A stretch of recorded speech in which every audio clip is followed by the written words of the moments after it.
അപ്പോൾ രണ്ടാമത്തത് quadruple alliance അല്ലെങ്കിൽ triple alliance. The Quadruple Alliance was a permanent body to enforce the discussions of Vienna Congress. ഇപ്പോൾ Vienna കോൺഗ്രസ്സിൽ എടുത്ത തീരുമാനങ്ങൾ നടപ്പിലാക്കുന്നതിന് വേണ്ടി സ്ഥാപിച്ച ഒരു സ്ഥിരസമിതിയായിരുന്നു ഏതാണ്? ക്വാഡ്രപ്പിൾ അലയൻസ് അല്ലെങ്കിൽ എന്താ ട്രിപ്പിൾ അലയൻസ് എന്ന് പറയുന്നത്. The big four nations of Europe, England, Austria, Russia and Prussia were its member nations. അപ്പോൾ ഇതിലെ പ്രധാനപ്പെട്ട അംഗരാജ്യങ്ങളെന്ന് പറയുന്നത് ഇംഗ്ലണ്ട്, ഓസ്ട്രിയ, പ്രഷ്യ, റഷ്യ എന്നിവയായിരുന്നു. They decided to cooperate for promoting the destiny of continent. ഇപ്പോൾ ഏറ്റവും പ്രധാനപ്പെട്ട ലക്ഷ്യം എന്ന് പറയുന്നത് എന്ത് ചെയ്യുക? ആ യൂറോപ്പിൻ്റെ വിധിയെ പ്രൊമോട്ട് ചെയ്യുക എന്നതായിരുന്നു ഇവരുടെ പ്രധാനപ്പെട്ട തീരുമാനം. The big four nations agreed to hold meetings or congress to discuss and prevent war and revolutions. ഇപ്പോൾ ഏറ്റവും പ്രധാനപ്പെട്ട ലക്ഷ്യം എന്ന് പറയുന്നത് എന്ത് ചെയ്യുക? മീറ്റിങ്ങുകൾ സംഘടിപ്പിക്കുക, അതായത് അല്ലെങ്കിൽ കോൺഗ്രസ്സുകൾ വിളിച്ചുകൂട്ട് എന്ത് അവസാനിപ്പിക്കാൻ, യുദ്ധം അവസാനിപ്പിച്ചുകൊണ്ട്, റവല്യൂഷൻസ് അവസാനിപ്പിച്ചുകൊണ്ടും അതിനെക്കുറിച്ച് ചർച്ചകൾ നടത്തുന്നതിന് വേണ്ടിയിട്ട് മീറ്റിംഗ്സ് കോൺഗ്രസ്സുകൾ വിളിച്ചു കൂട്ടാനാണ് ആര് തീരുമാനിച്ചത്? ഈ 4 പവേഴ്സ് എന്ത് ചെയ്യുന്നത് തീരുമാനിച്ചു. അടുത്ത കോൺഗ്രസ് ഓഫ് കൺസേർട്ടാണ്. The members of the concert of Europe held 4 congress at 4 places. അപ്പോൾ ഈ കൺസേർട്ട് ഓഫ് യൂറോപ്പിലെ അംഗരാജ്യങ്ങൾ എന്ത് ചെയ്യുന്നു? 4 കോൺഗ്രസ്, 4 സമ്മേളനങ്ങൾ എന്ത് ചെയ്തു? 4 സ്ഥലങ്ങളിൽ വെച്ചായിട്ട് എന്ത് ചെയ്തു? നടത്തുക ചെയ്തു. The first congress was summoned at Aix la Chapelle in 1880. 1818 Aix la's Chapelle വെച്ച് എയ്സ്ലാ ചാപ്പൽ അല്ലെങ്കിൽ ചാപ്പൽ, എയ്ലാ ചാപ്പൽ എന്ന് പറയാൻ വേണമെങ്കിൽ. അപ്പോൾ ഈ 1818 എയ്സ്ലാ ചാപ്പലിലാണ് എന്ത് ചെയ്യുന്നത്? ഇതിൻ്റെ ആദ്യത്തെ സമ്മേളനം വിളിച്ചു കൂട്ടിയത്. It is settled some questions.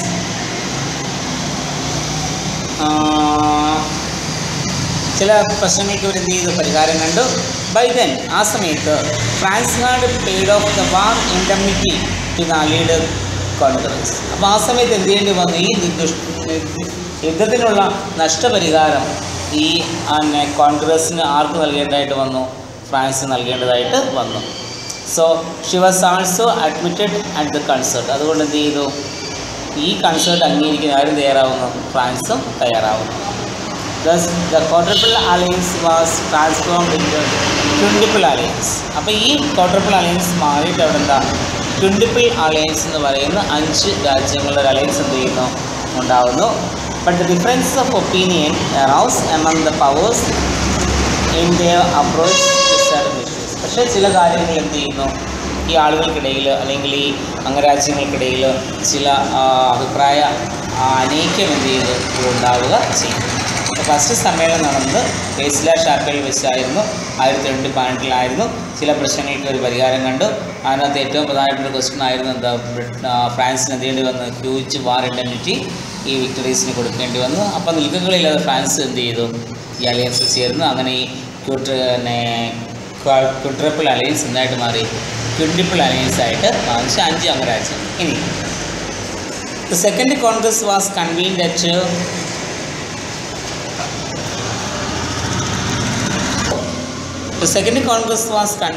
At Troppau in 1820. 1820 ട്രിപ്പോവിലാണ് എന്ത് ചെയ്യുന്നത്? അടുത്ത സമ്മേളനം കൂടുന്നത്. Mutual jealousies among the powers made matters worse. ഈ പവേഴ്സ് തമ്മിലുണ്ടായ എന്താണ്? പരസ്പരമുള്ള എന്താണ്? അസൂയ പ്രശ്നങ്ങളെ കുറേ കൂടി എന്ത് ചെയ്തു? വഷളാക്കി മാറ്റി. The congress passed the resolution called the principles of Troppau. Principles of Troppau എന്ന് പറയുന്ന ഒരു റെസൊല്യൂഷൻ എന്ത് ചെയ്തു? പ്രിൻസിപ്പിൾസ് അല്ല, പ്രോട്ടോകോൾ ഓഫ് ട്രോപ്പോ എന്ന് പറയുന്ന ഒരു റെസൊല്യൂഷൻ അവിടെ എന്ത് ചെയ്തു? പാസ്സാക്കി. 3 മാർക്കിനങ്ങനെ അത് ചോദിക്കാൻ സാധ്യതയുള്ളതാണ്. The protocol justified the armed intervention of own states in the Indian affairs of the under state. അപ്പോൾ അതിനെ അവർ ന്യായീകരിച്ചതെന്ന് വെച്ചാൽ ഏറ്റവും പ്രധാനപ്പെട്ട തീരുമാനം എന്ന് പറയുന്നത് ആയുധപരമായിട്ട് ഇടപെടൽ. അതായത് ഒരു രാജ്യത്തിൻ്റെ ആഭ്യന്തരപരമായ കാര്യങ്ങളിൽ മറ്റൊരു രാജ്യത്തിൻ്റെ ആയുധപരമായിട്ടുള്ള ഇടപെടലാണ് ഇവർ ന്യായീകരിച്ച ഏറ്റവും പ്രധാനപ്പെട്ട ഒരു തീരുമാനം എന്ന് പറയുന്നത്. It empowered the nations to suppress all revolutions without considering their individual merits. അതായത് ഓരോ രാജ്യത്തിൻ്റെയും വ്യക്തിപരമായ നേട്ടങ്ങൾ നോക്കാതെ എന്ത് ചെയ്യുക, റവല്യൂഷൻസ് അടിച്ചമർത്തുക എന്ന ഒരു കൺസെപ്റ്റിനാണ് ഇവർ എന്ത് ചെയ്തത്, കൂടുതൽ പ്രാധാന്യം കൊടുത്തത്. Britain bitterly oppose to this unjust declaration. പക്ഷേ ബ്രിട്ടൻ ഇത്തരമുള്ള ഈ അനീതിപരമായ തീരുമാനത്തെ എന്ത് ചെയ്യുന്നു, എതിർക്കുക ചെയ്തു. ഇനി The third Congress met at Laibach in 1821. 1821 ലൈബാക്കിലാണ് എന്ത് ചെയ്യുന്നത്, അടുത്ത സമ്മേളനം കൂടിയത്. The Laibach Congress put into practice the protocol of Trepov. അപ്പോൾ എന്താണ് ഈ ലൈബാക്ക് കോൺഗ്രസ് എന്ത് ചെയ്തു, ഈ ട്രോപ്പോ പ്രോട്ടോകോൾ എന്ത് ചെയ്യുവാൻ, നടപ്പിലാക്കാൻ തീരുമാനിച്ചു. അതായത് by allowing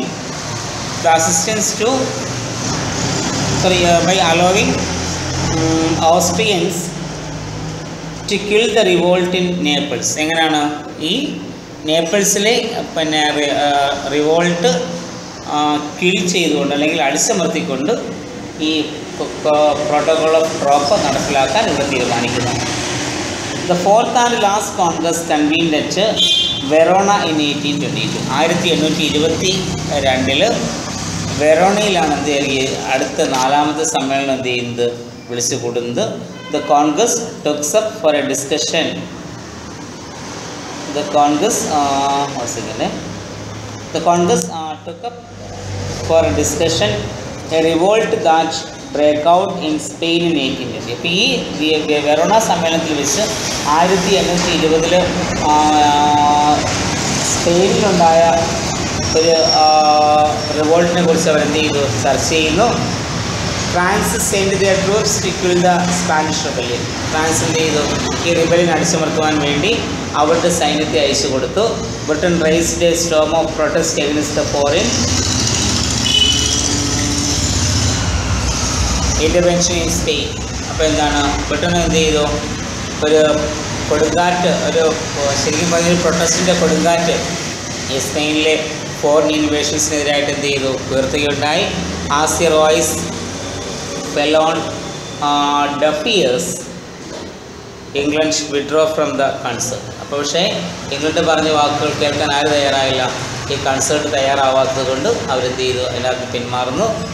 with the English withdrawal the concert broke up beyond service. അപ്പോൾ ഇംഗ്ലീഷുകാരുടെ ആ വിഡ്രോവലോട് കൂടി എന്ത് ചെയ്തു, നമ്മൾ പറഞ്ഞ് അറിയിക്കുന്നതിനേക്കാളും അപ്പുറത്തേക്ക് നിലനിൽപ്പ് എന്ത് ചെയ്തു, തകരുക ചെയ്തു. പിന്നെ ഒരു അസസ്മെൻ്റാണ്. In its dark side the settlement of concert of Europe was not constructive or reactionary. Constructive but reaction. അപ്പോൾ നമ്മളിതിൻ്റെ ഒരു ഡാർക്ക് സൈഡ് പറയുകയാണെങ്കിൽ, ഒരു മോശമായ അവസ്ഥ പറയുകയാണെങ്കിൽ ഒരിക്കലും എന്താണ്, ഒരു കൺസ്ട്രക്റ്റീവായിട്ടുള്ളോ അല്ലെങ്കിൽ കൺസ്ട്രക്റ്റീവായ ഒരു തീരുമാനമല്ലായിരുന്നു, പക്ഷേ റിയാക്ഷണറി ആയ ഒരു തീരുമാനമായിരുന്നു ഏതാ, ഈ കൺസെപ്റ്റ് ഓഫ് യൂറോപ്പ് എന്ന് പറയുന്നത്. The people were denied the right to revolt against തിരണിക്കെതിരായിട്ട്, സ്വേച്ഛാധിപത്യത്തിനെതിരായിട്ട് എന്ത് ചെയ്യുവാൻ, ജനങ്ങൾക്ക് പ്രതികരിക്കുവാനുള്ള അവകാശങ്ങളോട് എന്ത് ചെയ്യുന്നു, നശിച്ചു പോകുന്നു. The greatest mistake of the concert was its policy of military interference against the people's thirst for liberty. പക്ഷേ ഇതിൻ്റെ ഏറ്റവും പ്രധാനപ്പെട്ട ഒരു ദോഷവശമെന്ന് പറയുന്നത് എന്താണ്, അവരുടെ മിലിറ്ററി ഇൻ്റർഫിയറൻസ്. അതായത് ജനങ്ങളുടെ സ്വാതന്ത്ര്യം എന്ന് പറയുന്ന ആ ഒരു ദാഹത്തിനെതിരായിട്ടുള്ള സൈനികമായിട്ട് ഇടപെടലാണ് ഏറ്റവും മോശമായ ഒരു വശമായിട്ട് നമുക്ക് കാണാൻ കഴിയുന്നത്. The concert lost its image when mutual jealousies arose among the member powers. അപ്പോൾ എന്താണ്, കൺസെപ്റ്റ് എല്ലായ്പ്പോഴും എന്താണ്, ഇതായത് ഇമേജ് ആണ് എന്ത് ചെയ്യുന്നു, നഷ്ടപ്പെട്ടു. കാരണം ഈ മെമ്പേഴ്സ് തമ്മിലുണ്ടാകുന്നൊരു ജലസി, ഒരു അസൂയ എപ്പോഴും എന്ത് ചെയ്യുന്നു, ഇവിടെ ഉയർന്നു വന്നുകൊണ്ടേയിരുന്നു. ദ ലാക്ക്ഡ് യൂണിറ്റി ഓഫ് ഒപ്പീനിയൻ, ഇവർക്ക് അഭിപ്രായ ഐക്യം എന്താ ഇല്ലായിരുന്നു. The concert of Europe got A powerful blow in the Monroe doctrine of 1823. അപ്പോൾ ഇവർക്കുണ്ടായ ഏറ്റവും വലിയൊരു തിരിച്ചടിയായിരുന്നു എന്താണ്, 1823 മൺട്രോ ഡോക്ട്രിൻ. ക്വസ്റ്റ്യൻ അതിനകത്തുണ്ട്, നമ്മൾ നേരത്തെ ഇതിനകത്തുണ്ടായിരുന്നു, അത് ഈ ഭാഗത്താണ് പറയുന്നത്. The doctrine was proclaimed by president James Monroe of USA. ഈ ഒരു തീരുമാനം കൊണ്ടുവന്ന അമേരിക്കൻ പ്രസിഡന്റ് ആയിരുന്നു ജെയിംസ് മൺട്രോ ആയിരുന്നു. This historic order stipulated that no European power should interfere in the affairs of the Latin American countries. ഇതിൽ ഏറ്റവും പ്രധാനപ്പെട്ട തീരുമാനം എന്ന് പറയുന്നത് ഒരു യൂറോപ്യൻ ശക്തികളും എന്ത് ചെയ്യാൻ പാടില്ല, ലാറ്റിൻ അമേരിക്കൻ രാജ്യങ്ങളുടെ പ്രവർത്തനങ്ങളിൽ അവരുടെ ആഭ്യന്തരപരമായിട്ടുള്ള കാര്യങ്ങളിൽ എന്ത് ചെയ്യാൻ പാടില്ല, ഇടപെടാൻ പാടില്ല. The Monroe doctrine was the last nail in the coffin of the concert of Europe. Concert of യൂറോപ്പിന് എന്ന് പറയുന്ന ആ ഒരു ശവപ്പെട്ടിയിലേക്ക് അടിച്ചിറക്കിയ അവസാനത്തെ ആണിയായിരുന്നു ഏതാ, മൺട്രോ ഡോക്ട്രിൻ എന്ന് പറയുന്നത്. So in spite of this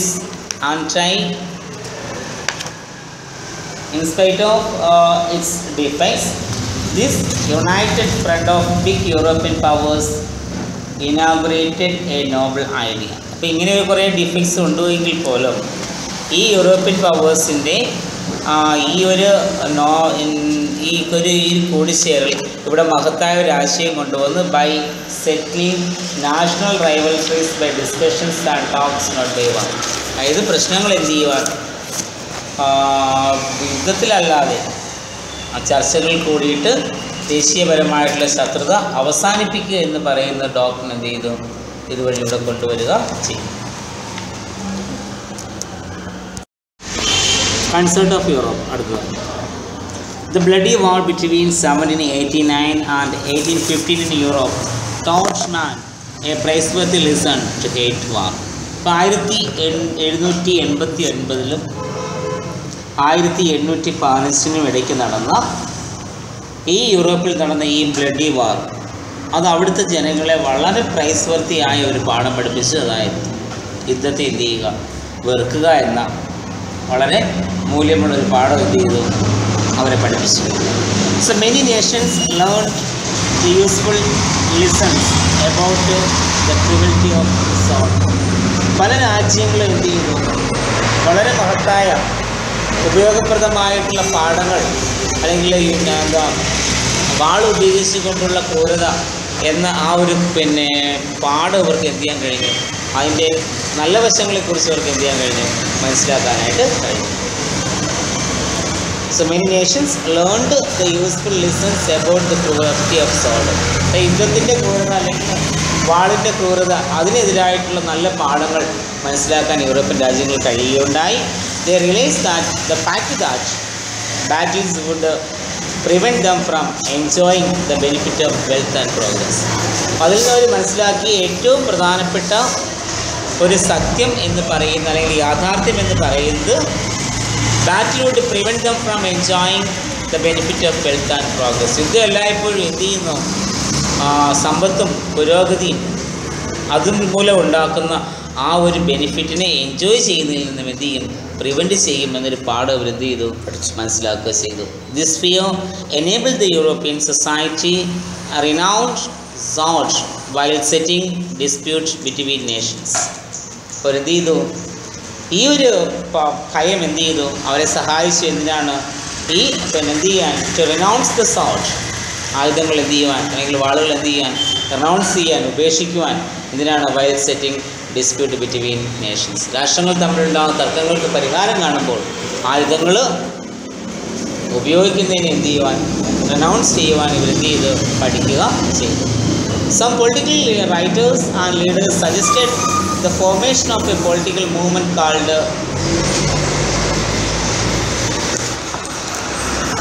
Concerted of Europe to work for maintaining peace in the continent. ഈ ഇവിടുത്തെ പ്രധാനപ്പെട്ട പൊളിറ്റീഷ്യൻസും റൈറ്റേഴ്സും എല്ലാം കൂടി മുന്നോട്ട് വെച്ച ഏറ്റവും പ്രധാനപ്പെട്ട നിർദ്ദേശം എന്ന് പറയുന്നത് കൺസേർട്ട് ഓഫ് യൂറോപ്പ് എന്ന പേരിൽ സമാധാനം പുനഃസ്ഥാപിക്കുന്നതിന് വേണ്ടി ഒരു രാഷ്ട്രീയ പ്രസ്ഥാനം ആരംഭിക്കാൻ എന്ത് ചെയ്തു, ഇവർ നിർദ്ദേശം മുന്നോട്ട്. അപ്പോൾ അവിടുത്തെ പൊളിറ്റീഷ്യൻസും അല്ലെങ്കിൽ പൊളിറ്റിക്കൽ ലീഡേഴ്സും അല്ലെങ്കിൽ റൈറ്റേഴ്സും എല്ലാം കൂടി ഒരു തീരുമാനമാണ് എന്ത് ചെയ്യാൻ, in order to maintaining peace in European continent, to establish an association. That association is known as what? Concert of Europe. യൂറോപ്പിൽ സമാധാനം സ്ഥാപിക്കുന്നതിന് വേണ്ടി രൂപീകരിച്ച സംഘടനയാണ് ഏതാ, കൺസേർട്ട് ഓഫ് യൂറോപ്പ് എന്ന് പറയുന്നത്. അപ്പോൾ എക്സാമിന് 3 മാർക്കിന് ചോദിച്ചാൽ ഇത്രയും ഭാഗം മാത്രം എന്ത് ചെയ്യാം, എഴുതുക. The Vienna Congress of 1815 gave shape to the Concert of Europe. അപ്പോൾ ഈ കൺസേർട്ട് ഓഫ് യൂറോപ്പിന് രൂപം നൽകിയത് 1815 വിയന്ന കോൺഗ്രസ് ആയിരുന്നു. അക്കോർഡിംഗ്ലി ഇതിൻ്റെ ഫലമായിട്ട് it formed 2 alliances called Holy Alliance and Quadruple Alliance or Triple Alliance. രണ്ട് അലയൻസ് എന്ത് ചെയ്തു? ഈ കോൺഗ്രസ് ഓഫ് വിയന്ന വഴി എന്ത് ചെയ്യുന്നു? രൂപീകരിക്കുന്നു. ഒന്നാമത്തെ ഹോളി അലയൻസ് ആണ്. രണ്ടാമത്തെ എന്താണ്? ട്രിപ്പിൾ അലയൻസ് അല്ലെങ്കിൽ ക്വാഡ്രിപ്പിൾ അലയൻസ് എന്ന് പറയും. The member Nations of the both alliances agreed to meet at regular intervals to discuss and shape of the future of Europe. ഇതിലെ അംഗരാജ്യങ്ങൾ രണ്ട് അലയൻസിലെയും ഹോളി അലയൻസിലെയും ക്വാഡ്രപ്പിൾ അലയൻസിലെയും അംഗരാജ്യങ്ങൾ എന്ത് ചെയ്യുന്നു? അവരെടുത്ത തീരുമാനം എന്ന് പറയുന്നത് ഇടയ്ക്കിടയ്ക്ക് എന്ത് ചെയ്യുക? ഒരു റെഗുലർ ഇൻ്റർവൽ എന്ത് ചെയ്യുക? സമ്മേളനം നടത്തുകയും എന്തിനാണ്? To discuss and shape of the future of Europe. യൂറോപ്പിൻ്റെ ഭാവിയെക്കുറിച്ച് അല്ലെങ്കിൽ യൂറോപ്പിൻ്റെ ആ രൂപത്തെക്കുറിച്ച് എന്ത് ചെയ്യുവാൻ? ചർച്ച ചെയ്യുവാൻ ഒരുമിച്ച് കൂടാൻ എന്ത് ചെയ്യുന്നു? ഇവർ തീരുമാനിക്കുന്നു. So they decided to hold meetings to discuss matters of public interest. അതോടൊപ്പം തന്നെ എന്താണ്? പൊതു താല്പര്യമുള്ള വിഷയങ്ങളെക്കുറിച്ച് ചർച്ച ചെയ്യുവാൻ ഇവർ തീരുമാനിക്കുന്നു. They wanted to preserve peace by setting dispute through discussions not by war. യുദ്ധമല്ല, സമാധാനം വഴി എന്ത് ചെയ്യുവാൻ? തർക്കങ്ങൾക്ക് പരിഹാരം കാണാനായി തീരുമാനിച്ചു ഈ ലോകരാജ്യങ്ങൾ അല്ലെങ്കിൽ യൂറോപ്യൻ രാജ്യങ്ങൾ തീരുമാനിക്കുന്നു. Thus the concert of Europe came to existence. അങ്ങനെയാണ് നിലവിൽ വരുന്നത് ഈ കൺസെർട്ട് ഓഫ് യൂറോപ്പ്. കൺസെർട്ട് എന്ന് പറയുന്ന സ്പെല്ലിംഗ് CONCERT കൺസെർട്ട്. അല്ല. അപ്പോൾ അടുത്ത ഈ കൺസെർട്ട് ഓഫ് യൂറോപ്പ് വഴി വന്ന രണ്ട് അലയൻസാണ് നമുക്ക് കാണേണ്ടത്. ഒന്നാമത്തത് ഹോളി അലയൻസ്, മറ്റൊന്ന് quadruple alliance. So the Holy Alliance was the creation of Sir Alexander I of Russia. അപ്പോൾ അലക്സാണ്ടർ ഫസ്റ്റ്, റഷ്യയിലെ ചക്രവർത്തിയായിരുന്ന അലക്സാണ്ടർ ഫസ്റ്റിൻ്റെ നിർമ്മാണമാണ്, അല്ലെങ്കിൽ അലക്സാണ്ടർ ഫസ്റ്റാണ് എന്ത് ചെയ്തത്? ഹോളി അലയൻസ് ക്രിയേറ്റ് ചെയ്തത്. All the European monarchs except the Pope, Turkish Sultan and the King of England joined in the alliance. പാരിക്കൊഴികെ European മൊണാർക്കുകളും എല്ലാ European മൊണാർക്കുകളും അതിൽ ടർക്കിഷ് സുൽത്താനും പിന്നെന്താണ് കിങ് ഓഫ് ഇംഗ്ലണ്ടും പോപ്പും ഒഴികെ ബാക്കി എല്ലാവരും എന്ത് ചെയ്തു? ഇതിനകത്ത് ജോയിൻ ചെയ്തു. But none of them was sincere to it. പക്ഷെ ആർക്കും എന്തില്ലായിരുന്നു? ആത്മാർത്ഥയില്ലായിരുന്നു. The member state agreed to follow the Christian principle of justice, peace, goodwill, charity and brotherhood in their